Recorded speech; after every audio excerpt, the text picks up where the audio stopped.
Hello students, now welcome to Rashmi Singh classes. Today we are going to continue the chapter Confronting Marginalization. In the first part we have studied about how the lower community protested against their discrimination and they compelled the government to make new policies and schemes and even laws for their protection. Clear? In this part we are going to study about the protecting the rights of the Dalits and Adivasis. इसके बारे में हम इसमें पढ़ेंगे. Clear?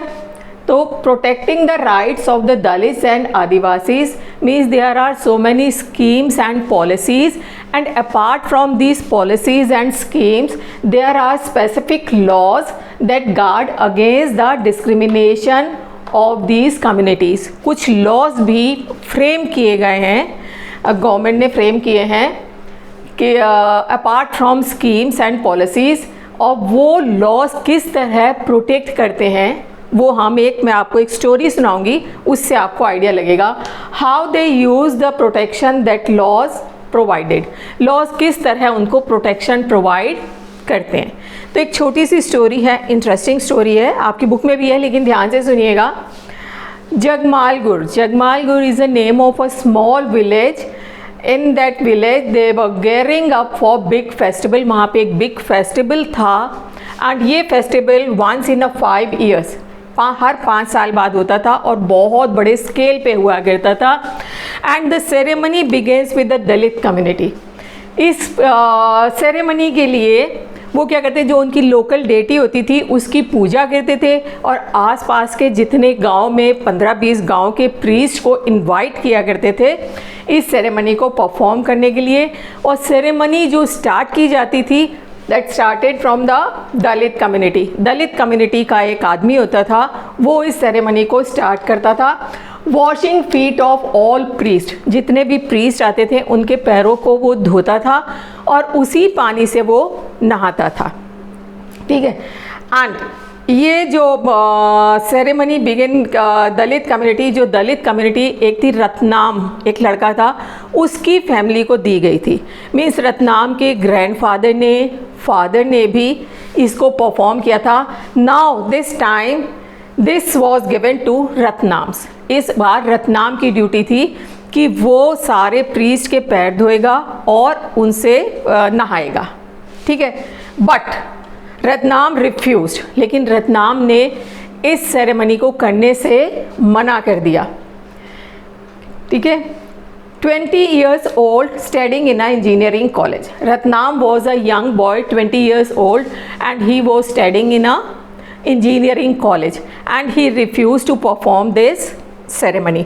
और इसको जैसे ही उसने मना किया तो जो हायर क्लास की कम्युनिटी थी वो बहुत गुस्सा हो गई कि ये पढ़ा लिखा लड़का, इसमें इतने गट्स आ गए कि हमारी बात को मना कर रहा है.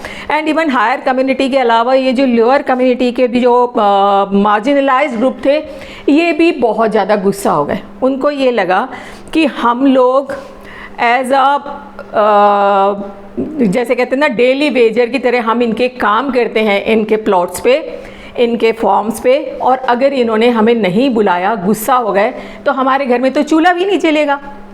इस वजह से इन्होंने रत्नाम को प्रेशराइज़ किया कि बेटा आप मान जाओ और ये जो आपकी सेरेमनी है उसको परफॉर्म करो. बट रत्नाम जो था बिल्कुल ब्लंटली इसने रिफ्यूज़ कर दिया कि मैं इसको परफॉर्म नहीं करूँगा. एंड हायर कम्युनिटी के जितने भी मेंबर्स थे उन्होंने लोअर कम्युनिटी को कह दिया कि इनको ऑस्ट्राइज मीन्स इनको जात बिरादरी बाहर कर दो, सोशली कोई भी इनसे कांटेक्ट नहीं रखेगा. और जैसे कहते हैं ना पुराने ज़माने में हुक्का पानी बंद, तो उस तरह से रत्नाम की फैमिली को बिल्कुल सोशली बॉयकॉट कर दिया गया. ठीक है. लेकिन एक दिन क्या हुआ, he refused, his family was ostracized. One night some men set his hut on fire. कुछ लोग रात में इनकी जो लोकेलिटी थी वहाँ आए और रत्नाम की फैमिली में नहीं, हट में आग लगा दी. ठीक है. अब जब इतना हो गया, उसकी हट में आग लग गई, अब Ratnam went to file a case. अब वो पुलिस स्टेशन में जाके उसने अपना केस फाइल किया और प्रोटेक्शन मांगा. पुलिस वाले भी हरकत में आ गए, जितने भी जर्नलिस्ट थे वो भी आए, और अल्टीमेटली ये डिसीज़न हुआ कि ये जो सेरेमनी होती है उसको कॉल्ड ऑफ, मीन्स ख़त्म कर दिया जाए। और ये जो एक सेरेमनी चल रही है कि ये पैर धोएंगे और उससे नहाएंगे, वो सब ख़त्म कर दिया गया। But his family was forced to move out, लेकिन रत्नाम की फैमिली को वहाँ से मूव आउट करना पड़ा, क्योंकि स्टिल इसके बाद भी, प्रोटेक्शन के बाद भी, लोअर कम्युनिटी और हायर कम्युनिटी ने उनका हुक्का पानी में सोशली बॉयकॉट किया हुआ था। वहाँ रहना उनके लिए पॉसिबल नहीं था, तो वो उस गांव से मूव आउट कर गए। लेकिन रत्नाम ने क्योंकि वहाँ पे जाके केस फाइल किया, प्रोटेक्शन मांगा, उसको प्रोटेक्शन मिला, ठीक है। और इस तरह जो एक लॉ बना हुआ था दलितों को प्रोटेक्ट करने के लिए, तो अगर दलित लोग इनिशिएट करें, जाके प्रोटेक्शन मांगे, तो इस तरह उनको प्रोटेक्शन मिलता भी है। क्लियर, समझ में आया आपको? अब the scheduled caste and scheduled tribes act 1989 prevention of atrocities, ये वो लॉ था जिसके लिए उसने प्रोटेस्ट किया, मांगा था अपना protection against the discrimination. Ratnam ने ये वाला लॉ था, the scheduled caste and scheduled tribes act 1989, and this act या this law was framed in 1989 में इस लॉ को फ्रेम किया गया in response to demand made by Dalits and others, क्योंकि दलित्स ने और जो दूसरी कम्युनिटी थी, लोअर कम्युनिटी, उन्होंने डिमांड की थी that government must take seriously the ill treatment they face every day, क्योंकि ये जो लोअर कम्युनिटी जो इल ट्रीटमेंट फेस कर रही है रोज़ की रोज़, इसको सीरियसली टेकअप करे गवर्नमेंट और एक लॉ बनाए इनके प्रोटेक्शन के लिए। तब ये लॉ फ्रेम हुआ था 1989 में। समझ में आया? Now during 1970s and 80s, means 1970 और 1980 का जो पीरियड था, in parts of southern India Dalit groups came into being and asserted their rights. Means जो दलित फैमिलीज़ थी सदर्न इंडिया में, उन्होंने भी प्रोटेस्ट करना शुरू कर दिया। उन्होंने अपने राइट्स के लिए प्रोटेक्शन मांगा। उन्होंने भी यही कहा कि जब हम डेमोक्रेटिक कंट्री में रहते हैं और हमारे पास फंडामेंटल राइट्स हैं, तो हमें डिस्क्रिमिनेशन नहीं मिलना चाहिए, ठीक है। Being and asserted their rights, they refuse to perform their so called caste duties, और उन्होंने मना कर दिया जो हमारी कास्ट की सो कॉल्ड ड्यूटीज़ हैं, we are not going to perform, हम उनको परफॉर्म नहीं करेंगे, जिनकी वजह से हमको डिस्क्रिमिनेट किया जाता है, ठीक है। And they insisted on being treated equally, और उन्होंने प्रेशराइज किया, इंसिस्ट किया कि हमको भी इक्वल ट्रीटमेंट चाहिए in the society. In order to indicate to the government that untouchability was still practiced in hideous manner, means एक तरह से गवर्नमेंट को ये दिखाया कि अभी भी अनटचेबिलिटी, हमारे कॉन्स्टिट्यूशन ने अनटचेबिलिटी बैन कर दी थी, लेकिन अभी भी अनटचेबिलिटी इज स्टिल प्रैक्टिस्ड, अभी भी प्रैक्टिस हो रही है हाइडियस मैनर में। लोग चोरी छुपे अभी भी उसको प्रैक्टिस में ला रहे हैं। देन तो इसके लिए उन्होंने क्या किया, they demanded new laws and prescribe stringent punishment for those who indulge in them. उन्होंने कहा एक नए लॉज बनाए जाएं और जो इस अनटचेबिलिटी को प्रैक्टिस में ला रहे हैं, डिस्क्रिमिनेट कर रहे हैं, उनके लिए एक पनिशमेंट होनी चाहिए, हार्श पनिशमेंट। ये डिमांड किया लोअर कम्युनिटी के लोगों ने in between the 1970s and 1980s। तब जाके 1989 में ये लॉ बना। मीन्स कोई भी लॉ ऐसे हवा में नहीं बनता है, उसके लिए एक ग्राउंड तैयार करना पड़ता है, एक प्लेटफॉर्म। तो 1917 से 1980 तक एक ग्राउंड या एक प्लेटफॉर्म तैयार हुआ कि हमें ये लॉ बनाना है। किन ग्राउंड्स पे बनाना है? क्योंकि जो लोअर कम्युनिटी है वो डिस्क्रिमिनेट हो रही हैं हमारी सोसाइटी में। क्लियर, समझ में आ गया बेटे सबको?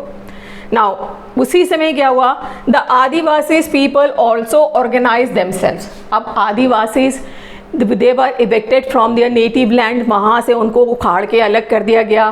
कंपनसेशन भी उनको उनकी लैंड का कम दिया गया, आपको मैंने पहले वाले पार्ट में बताया है। They also organise themselves and demanded equal rights for their land and resources to be return to them. उन्होंने कहा हमें भी इक्वल राइट्स चाहिए अपनी लैंड के लिए भी, हमारे लिए, plus resources to be return to them. जो हमारे रिसोर्सेज हैं, उनके रिसोर्सेज कहाँ थे? फॉरेस्ट में थे। तो उन्होंने कहा वो रिसोर्सेज या वो लैंड हमें वापस चाहिए जो हमसे ली गई है इलीगली या फोर्सफुली, यू कैन से,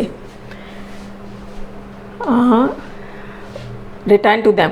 the act distinguishes several level of crimes. अब जो एक्ट बना, जो लॉ बना, ही distinguishes several level of crimes. Number 1, modes of humiliation. उसने इस पे भी ध्यान दिया कि जो दलितों के साथ किस तरह का डिस्क्रिमिनेशन होता है। फर्स्ट है modes of humiliation, physically and morally reprehensible, means physically torture किया जाता है, मारा पीटा जाता है, एंड मॉरली रिप्रिहेंसिबल, इसका मतलब है जो सोशली जैसे कहते हैं ना कि निंदा के योग्य है, मीन्स उसको हम एक्सेप्ट नहीं कर सकते।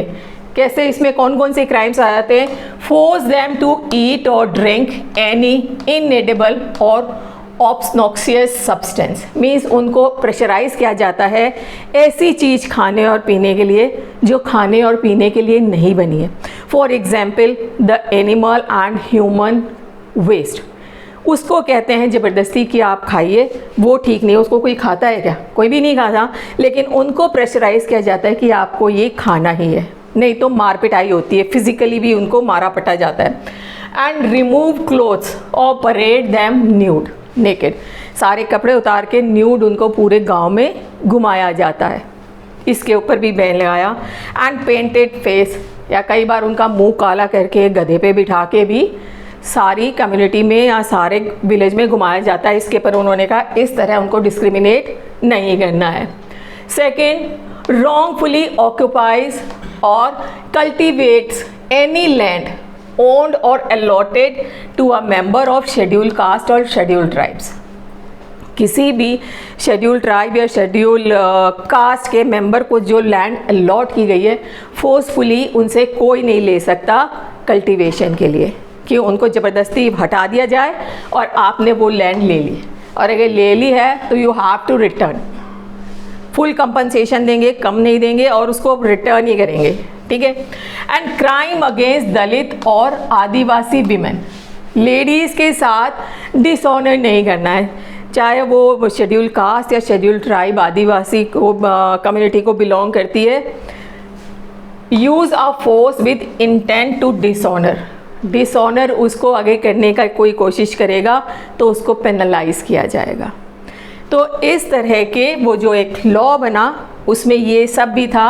अगर इस तरह कोई हरकत करता है तो उसके ऊपर जेल भी हो सकती है और पेनलाइज भी किया जा सकता है। समझ में आया?